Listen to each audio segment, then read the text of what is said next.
मैं कई वर्षों से राजनीति में हूं। भारतीय जनता पार्टी में राष्ट्रीय स्तर पर संगठन का कार्य करने का सौभाग्य मिला। मुख्यमंत्री के नाते कार्य करने का अवसर मिला। 2.5 साल से प्रधान सेवक के रूप में आपकी सेवा करने का अवसर मिला। सैकड़ों रैलियों में संबोधन करने के जाने का अवसर भी मिला।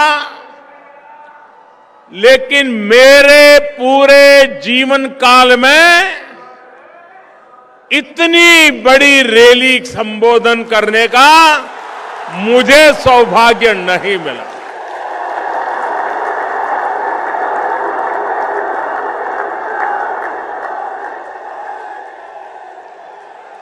मैं स्वयं जब लोकसभा का चुनाव लड़ रहा था तब भी हिंदुस्तान के किसी कोने में ऐसा विराट दृश्य देखने का सौभाग्य मुझे नहीं मिला।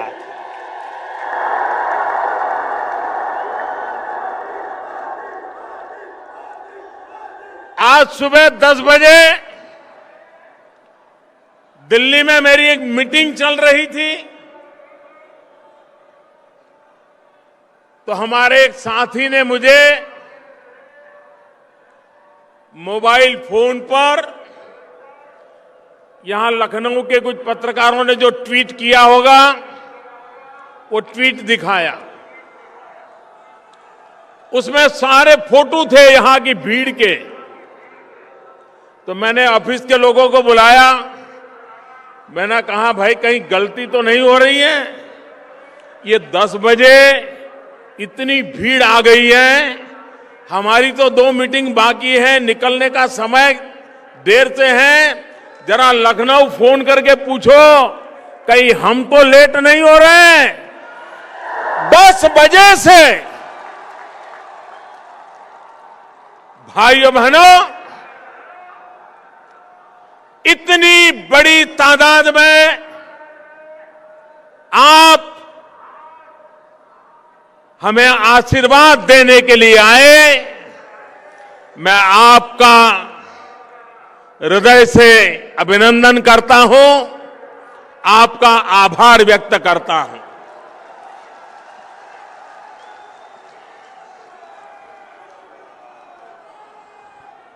ये लखनऊ की धरती अटल बिहारी वाजपेयी जी की कर्मभूमि है।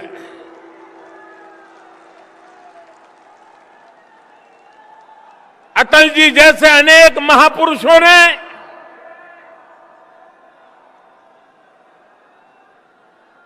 अपनी जवानी इस धरती पर खपाई, पसीना बहाया, रात दिन एक एक करके पूरे हिंदुस्तान में भारतीय जनता पार्टी का वटवृक्ष तैयार किया। अटल जी ने लखनऊ की भी भरपूर सेवा की। लखनऊ के प्रति उनका लगाव, लखनऊ के लिए कुछ करने का उनका अविरत प्रयास, जो आज भी लखनऊ में महसूस होता है। भाइयों बहनों, आज का ये दृश्य अटल जी जब टीवी पर देखते होंगे, उनके लिए सबसे बड़े संतोष की घटना होगी, ऐसा मैं विश्वास से कहता हूं।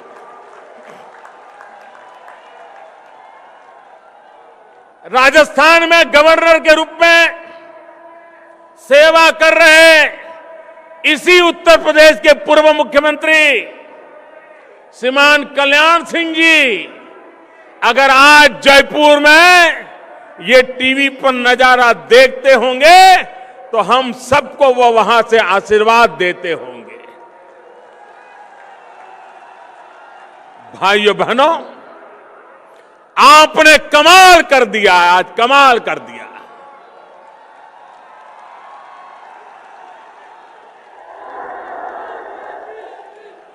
जो पॉलिटिकल पंडित हैं, चुनाव के हिसाब किताब लगाते हैं, उत्तर प्रदेश का चुनाव किस दिशा में जाएगा, उसका हिसाब किताब जो लगा रहे हैं, ये रैली देखने के बाद अब किसी को मेहनत नहीं करनी पड़ेगी कि चुनाव में होने वाला क्या है।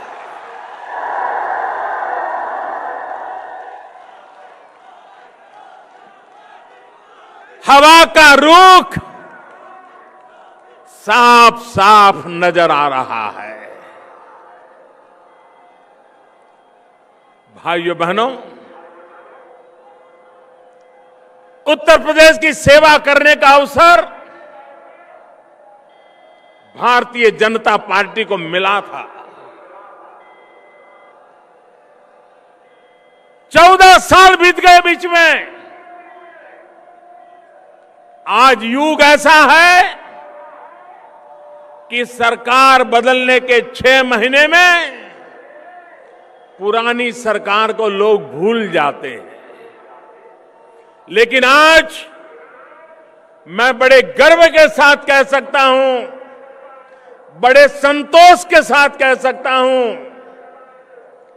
कि कल्याण सिंह जी के नेतृत्व में, राम प्रकाश जी के नेतृत्व में, राजनाथ जी के नेतृत्व में भारतीय जनता पार्टी की जो सरकार चली, आज 14 साल के बाद भी उत्तर प्रदेश के लोग उसे याद करते हैं और वर्तमान सरकारों के साथ उसकी तुलना करते थे। भाइयों बहनों, कुछ लोग कहते हैं, मैं भी 2-3 दिन पहले टीवी पर मेरी नजर गई और वो कह रहे थे बीजेपी का 14 साल का वनवास खत्म होगा। भाइयों बहनों, मुद्दा बीजेपी के वनवास का नहीं है। कितने साल हम रहे, कितने साल निकल गए, भारतीय जनता पार्टी इस तराजू से कभी राजनीति को नहीं तोलती है। और इसलिए मुद्दा बीजेपी के 14 साल के वनवास का नहीं है, मुद्दा 14 साल के लिए उत्तर प्रदेश में विकास का वनवास हो गया है। विकास का वनवास हो गया है। विकास आया नहीं भाइयों बहनों। 14 साल के बाद फिर एक बार उत्तर प्रदेश की धरती पर विकास का नया अवसर आने का ये नजारा मैं देख रहा हूं भाइयों बहनों। देश के प्रधानमंत्री के रूप में राजनीतिक दृष्टि से तो आपने मुझे उत्तर प्रदेश से एमपी बनाया। ये उत्तर प्रदेश ने जी भर करके मेरी मदद की। उसके कारण 30 साल के बाद देश को पूर्ण बहुमत की सरकार मिली। लेकिन भाइयों बहनों, इसलिए उत्तर प्रदेश में बीजेपी की सरकार हो, इतना सीमित विचार मैं नहीं रखता हूं। मेरी सोच हिंदुस्तान के संदर्भ में है।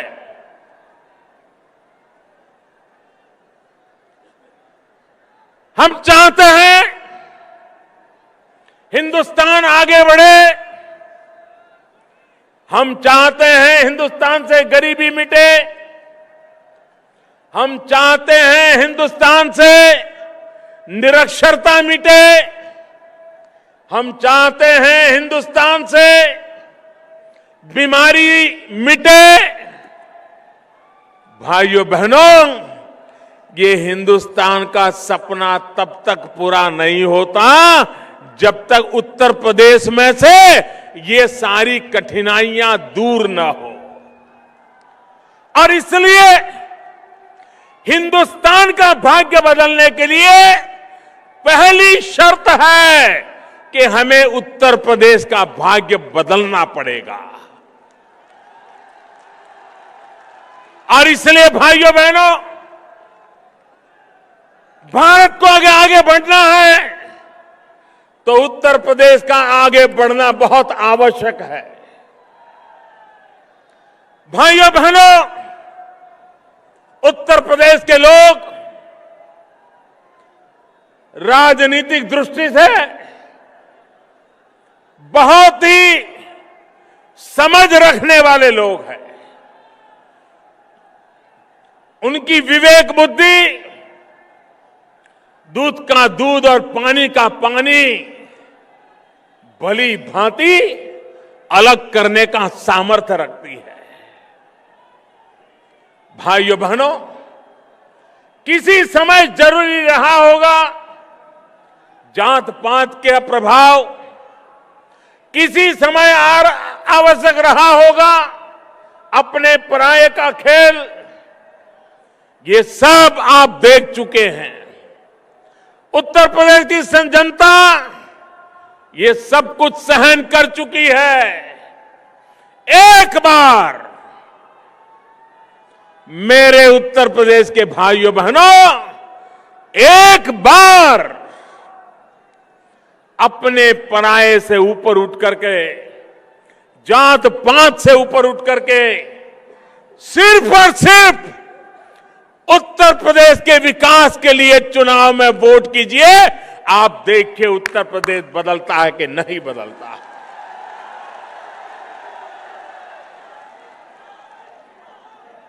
और इसलिए भाइयों बहनों, मैं उत्तर प्रदेश से एमपी हूं।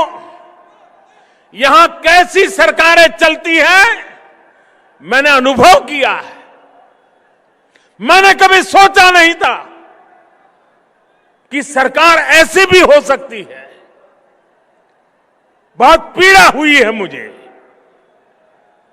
मेरे अपने बनारस क्षेत्र में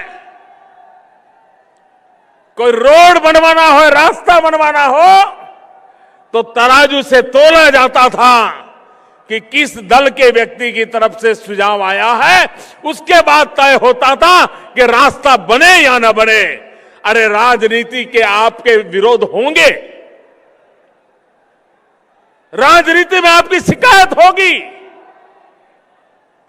लेकिन रास्ता जब नहीं बनता है तो उस इलाके की जनता को पीड़ा होती है। मेरे सब एमपी दिन रात शिकायत करते थे कि अगर कोई बात बताए ये उत्तर प्रदेश की सरकार करती नहीं है। किसका नुकसान हुआ? क्या यही खेल खेलते रहोगे क्या? भाइयों बहनों, जब से दिल्ली में हमारी सरकार बनी है, उत्तर प्रदेश सरकार को हर वर्ष फाइनेंस कमीशन के माध्यम से 1 लाख रुपया जितनी रकम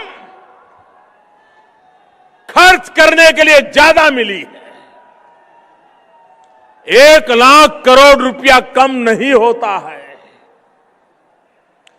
2.5 साल में 2.5 लाख करोड़ रुपया। भाइयों बहनों, अकेले दिल्ली सरकार के पैसों का अगर सही उपयोग हुआ होता तो आज उत्तर प्रदेश कहां से कहां पहुंच गया होता। लेकिन भाइयों बहनों, यहां पर विकास इनकी प्राथमिकता नहीं है। मैं मेरे किसान भाइयों को कहना चाहता हूं, क्या कारण है कि गन्ना किसानों के पैसे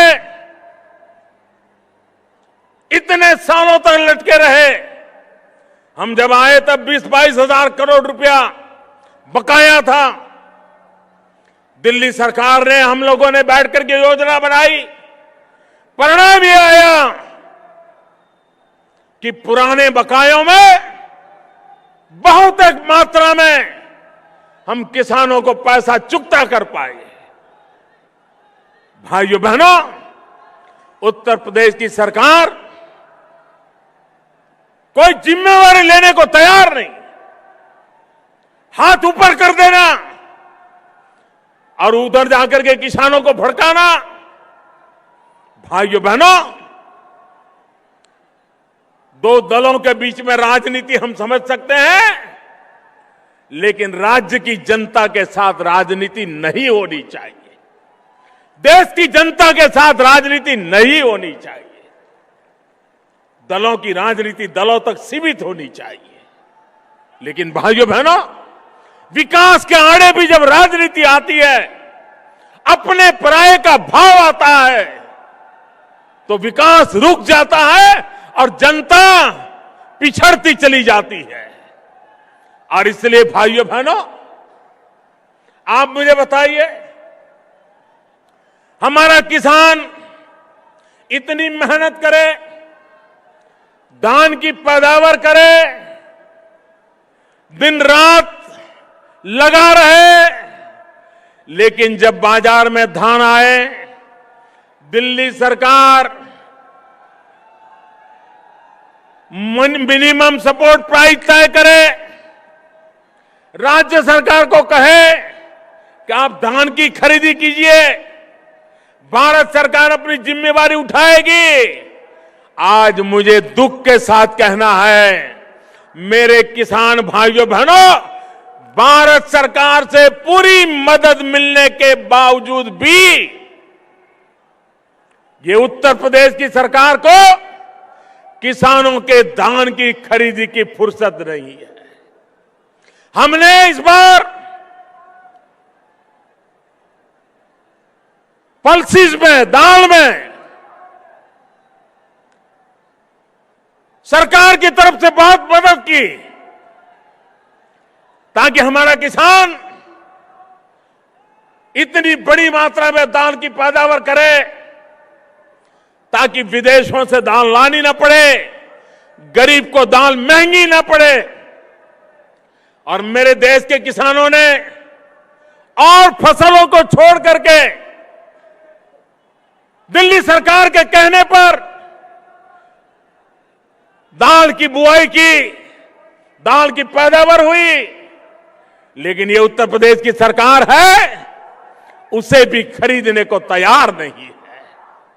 भाइयों बहनों, किसानों की यह हालत हमें मंजूर नहीं है।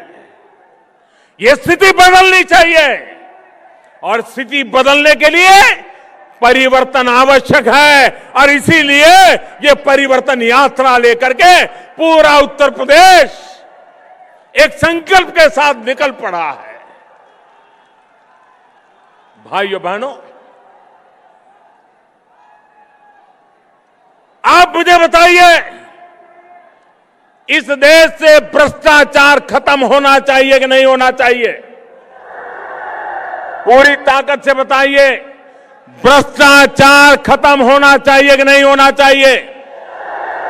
भ्रष्टाचार के खिलाफ लड़ाई लड़नी चाहिए कि नहीं लड़नी चाहिए?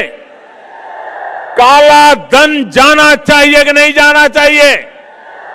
काला धन खत्म होना चाहिए कि नहीं होना चाहिए? अब देखिए, देश देख रहा है। हम कहते हैं भ्रष्टाचार के खिलाफ लड़ाई लड़ने की बात, काले धन के खिलाफ लड़ाई लड़ने की बात, और आपने पिछले दिनों लगातार सुना होगा, देखा होगा,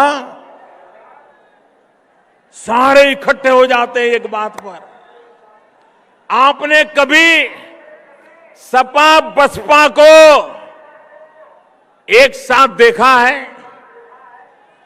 अगर सूरज निकलता है अगर सपा वाला बोलेगा कि सूरज निकला है तो बसपा वाला बोलेगा नहीं, सूरज गल रहा है। इतना दोनों के बीच में झगड़ा है कि नहीं है, विरोध है कि नहीं है। इतने सालों के बाद एक मुद्दे पर दोनों इकट्ठे हो गए, दोनों मिलकर के कह रहे हैं कि मोदी को बदलो, मोदी को हटाओ। मोदी कह रहा है नोट बदलो, काला धन हटाओ। निर्णय आपको करना है, निर्णय आपको करना है भाइयों बहनों। हाँ, वो कहते हैं मोदी हटाओ, मैं कहता हूं काला धन हटाओ। वो कहते हैं मोदी हटाओ, मैं कहता हूं भ्रष्टाचार हटाओ। देश की जनता को तय करना है कि हमें क्या करना है।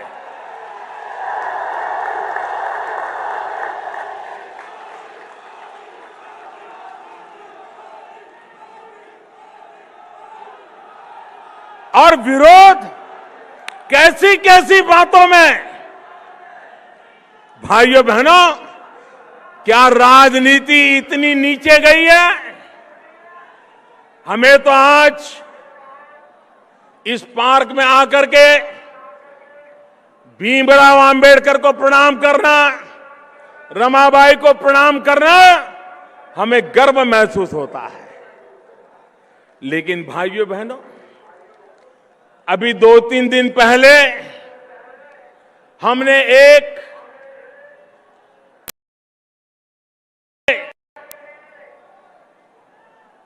टेक्नोलॉजी के द्वारा रुपयों की लेन देन के लिए भीम नाम की एक मोबाइल ऐप लॉन्च की।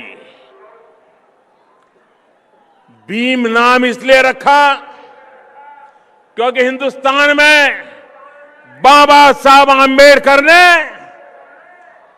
आर्थिक चिंतन में महारत हासिल की हुई थी। आज जो रिजर्व बैंक चल रहा है उसके प्रणेता कभी बाबा साहब आंबेडकर रहे थे। रुपया क्या होता है उस पर आज से करीब करीब 100 साल से भी ज्यादा समय पहले, 80 साल पहले बाबा साहब आंबेडकर ने एक विस्तृत निबंध लिखा था। इतने लंबे समय पहले जिस महापुरुष को हिंदुस्तान के रुपये का ताकत का पता था, बैंकिंग व्यवस्था का पता था, आर्थिक कारोबार का पता था, क्या हिंदुस्तान के भविष्य का आर्थिक कारोबार उस भीम के नाम से चले तो किसी के पेट में चूहे क्यों दौड़ रहे हैं, मुझे समझ नहीं आ रही।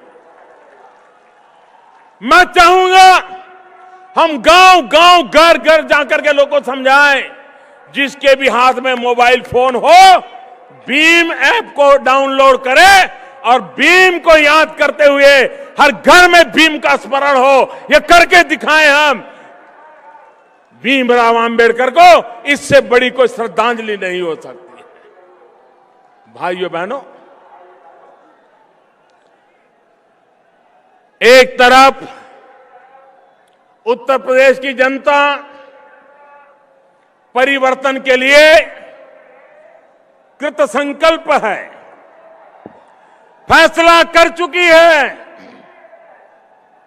और परिवर्तन निश्चित है। भाइयों बहनों, कुछ दल ऐसे हैं जिनका उत्तर प्रदेश में अता पता ही नहीं है। एक दल ऐसा है जो अपने बेटे को प्रस्थापित करने के लिए पिछले 15 साल से कोशिश कर रहा है, लेकिन अभी तक कहीं दाल गलती नजर नहीं आ रही। दूसरा दल ऐसा है, वो इस चिंता में है कि पैसे कहां रखे, वो पैसे बचाने में लगे हैं। दूर दूर की बैंक खोज रहे हैं, जिन बैंकों में पैसे जमा करके निकल जाए, बच जाए।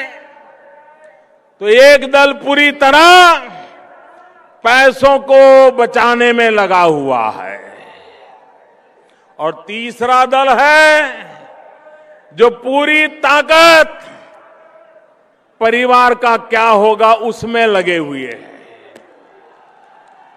अब उत्तर प्रदेश की जनता को तय करना है कि पैसे के लिए, पैसों को बचाने के लिए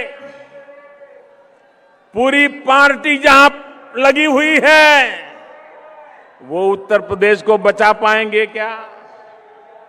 जो पूरी पार्टी परिवार के उसमें लपट गई है, क्या वो उत्तर प्रदेश को बचा पाएंगे क्या? भाइयों बहनों, आज एक तरफ पैसे बचाने वाली पार्टी, एक तरफ परिवार में उलझी पार्टी, एकमात्र पार्टी भारतीय जनता पार्टी है जो उत्तर प्रदेश को बचाने के लिए आई है। किसी को पैसे बचाने हैं, किसी को परिवार कब्जे करना है, हम ही हैं जिन्हें सिर्फ और सिर्फ उत्तर प्रदेश बचाना है। और इसलिए मैं उत्तर प्रदेश वासियों को कहने आया हूं, कि इस परिवर्तन और आधा अधूरा मत करना। भारी बहुमत से आप भारतीय जनता पार्टी को विजयी बनाइए। आप मुझे बताइए भाइयों, आज देश में सरकार खुद निर्णय कर पाती है कि नहीं कर पाती है? आज इस देश का ऐसा प्रधानमंत्री है, 30 साल के बाद देश को ऐसी सरकार मिली है जिसका हाईकमांड सिर्फ और सिर्फ हिंदुस्तान के 125 करोड़ नागरिक है, दूसरा उसका कोई हाईकमांड नहीं है। किसी के घर जाकर के उसको सर झुकाना नहीं पड़ रहा है। 125 करोड़ देशवासी यही उसके मालिक है, वही उससे जवाब मांग सकते हैं। पहली बार देश को 30 साल के बाद ऐसी सरकार मिली है और उसका कारण आपने पूर्ण बहुमत से सरकार बनाई। उत्तर प्रदेश में भी आधा अधूरा कुछ मत करना, भारी बहुमत के साथ उत्तर प्रदेश में सरकार बनाना, ताकि उत्तर प्रदेश के भाग्य को बदलने के लिए कोई रुकावट ना आए। दिल्ली की ताकत पूरी तरह आपके साथ आए, उत्तर प्रदेश की ताकत जुड़ जाए, देखते ही देखते उत्तर प्रदेश बदल जाए। और इसलिए भाइयों बहनों, मैं आपसे आग्रह करने आया, आप मुझे बताइए, उत्तर प्रदेश में सज्जन नागरिक, ईमानदार नागरिक, सिर्फ अपनी छोटे से परिवार को अच्छे ढंग से गुजारा करने वाला नागरिक, अगर दिन रात उसको गुंडागर्दी का सामना करना पड़े, जमीन हड़प करने वालों का सामना करना पड़े, अपनी मोटरसाइकिल कोई उठा ले, बोल न पाए, अपनी बेटियों को शाम के समय घर लौटाने के लिए मां बाप को चिंता करनी पड़े, क्या ये उत्तर प्रदेश हमें मंजूर है? क्या ये गुंडागिर्दी खत्म होनी चाहिए कि नहीं होनी चाहिए? ये जमीनों को लूटने वाले जाने चाहिए कि नहीं जाने चाहिए? सामान्य मांगनी को उसको सुख चैन के जीने का हक मिलना चाहिए कि नहीं मिलना चाहिए? कानून व्यवस्था बनी रहनी चाहिए कि नहीं बनी रहनी चाहिए? भाइयों बहनों, भारतीय जनता पार्टी ने उत्तर प्रदेश की धरती पर जब सरकारें थी, ये करके दिखाया है। और मैं आपको भरोसा देता हूं, हमें अवसर दीजिए, हम इस गुंडागिर्दी को खत्म करके रहेंगे। आपको सुख चैन की जिंदगी जीने का हम वादा करते हैं।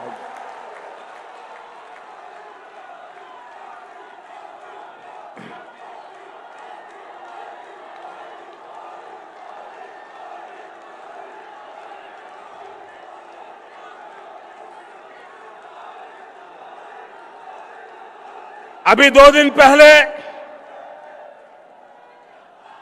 नववर्ष प्रारंभ होने से पहले मैंने दूरदर्शन के माध्यम से देशवासियों को संबोधित किया था। जो भी धन जमा हुआ है, मैंने पहले ही कहा था, ये सरकार गरीबों को समर्पित है। और जब मैंने 50 दिन के बाद गरीबों के लाभ के लिए योजनाएं बनाई, गरीबों के घर के लिए योजना बनाई, प्रसूता माताओं के लिए योजना बनाई, गांव के विकास के लिए योजना बनाई, छोटे छोटे कारोबारियों का कारोबार अच्छा चले उसके लिए मदद की योजना बनाई। कुछ लोगों को इससे भी तकलीफ हुई। मोदी पैसा ले ले तो भी वो परेशान, और मोदी गरीबों को पैसे दे दे तो भी परेशान। इनकी परेशानी भाइयों बहनों इस बात की है कि इनकी कुर्सियां हिल रही हैं, कुर्सियां हिल रही है, इसलिए इनको परेशानी हो गई। ये इरेलेवेंट हो गए। हिंदुस्तान की राजनीति में ये विरोधवाद करते करते इरेलेवेंट हो गए, और इसलिए वो अपनी जमीन खोज रहे हैं, और इसलिए विरोध का रास्ता अपनाने जा रहे हैं। भाइयों बहनों, देश भली भांति इनको पहचान गया है। देश कभी भी ऐसे लोगों को माफ करने वाला नहीं है। और मैं देशवासियों को कहना चाहता हूं, भ्रष्टाचार, काले धन के खिलाफ ये लड़ाई कभी रुकने वाली नहीं है। हम जड़ मूल से उसको उखाड़ करके रहने वाले हैं। ये गरीबों को लूटा गया है, ये गरीबों को लौटाने के लिए हमने ये बीड़ा उठाया है। ये मध्यम वर्ग के लोगों का शोषण किया है, उस शोषण को रोकने के लिए हमने इतनी बड़ी लड़ाई को छेड़ा है। और इसलिए भाइयों बहनों, हमें उत्तर प्रदेश में भी आशीर्वाद चाहिए, आपके आशीर्वाद चाहिए। और आपके आशीर्वाद 2017 का ये नया वर्ष, और मुझे 2017 का मेरा पहला कार्यक्रम सार्वजनिक रूप में मेरे उत्तर प्रदेश में आकर के उत्तर प्रदेश वासियों के आशीर्वाद के साथ आगे बढ़ने का अवसर दे रहा है। इससे बड़ा मेरा सौभाग्य क्या हो सकता है। और इसलिए भाइयों बहनों, मैं एक बात और कहना चाहूंगा, विशेषकर भारतीय जनता पार्टी के कार्यकर्ताओं को कहना चाहूंगा, और दलों के लिए ये चुनाव होगा, और दलों के लिए सत्ता हथियाने का प्रयास होगा, और दलों के लिए कौन एमएलए बने, कौन मंत्री बने, कौन मुख्यमंत्री बने, इसका खेल होगा। भारतीय जनता पार्टी के लिए ये चुनाव सिर्फ हार जीत का मसला नहीं है। भारतीय जनता पार्टी के लिए 2017 का उत्तर प्रदेश का चुनाव एक जिम्मेवारी का काम है, जिम्मेवारी का काम। हमारे ऊपर जिम्मेवारी आने वाली है। हमें अपने आप को जिम्मेवारी निभाने के लिए योग्य बना करके आगे बढ़ना है। और इसलिए बहुत बड़ी जिम्मेवारी, और उत्तर प्रदेश की जिम्मेवारी सिर्फ उत्तर प्रदेश से नहीं, उत्तर प्रदेश का प्रभाव पूरे हिंदुस्तान पे होता है। एक प्रकार से हिंदुस्तान को बदलने की नींव ये उत्तर प्रदेश में पड़ी हुई है। उस जिम्मेवारी का चुनाव है, और इसलिए इसे हार जीत का चुनाव मत बनने देना, उसे जिम्मेवारी का चुनाव बनाना। और जिम्मेवारी का चुनाव बनाना मतलब सामान्य मानवी को तकलीफों से मुक्त करने की जिम्मेवारी। जिम्मेवारी का मतलब है सामान्य मानवी के सपनों पूरा करने के लिए रात दिन मेहनत करने की जिम्मेवारी।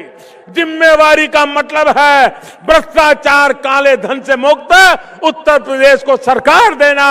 जिम्मेवारी का मतलब है सबके साथ समान व्यवहार, सबका साथ सबका विकास। इस मंत्र को कभी छोड़ना नहीं। हर किसी का भला हो। जो हमारे साथ होंगे उनका भी भला हो, जो हमारे साथ नहीं होंगे उनका भी भला हो, जो हमारे सामने होंगे उनका भी भला हो। सबका साथ सबका विकास, इसी मंत्र को हमने जिम्मेवारी के साथ निभाना है। और इसलिए ये चुनाव भारतीय जनता पार्टी के लिए जिम्मेवारी का चुनाव है। भारतीय जनता पार्टी के लिए दायित्व का चुनाव है। भारतीय जनता पार्टी के लिए कुछ कर दिखाने का चुनाव है। भारतीय जनता पार्टी के लिए परिवर्तन सच्चे अर्थ में लाने का चुनाव है। आप उसे परिपूर्ण करोगे, इसी विश्वास के साथ दोनों मुट्ठी बंद करके पूरी ताकत से मेरे साथ बोलिए, भारत माता की, भारत माता की, भारत माता की।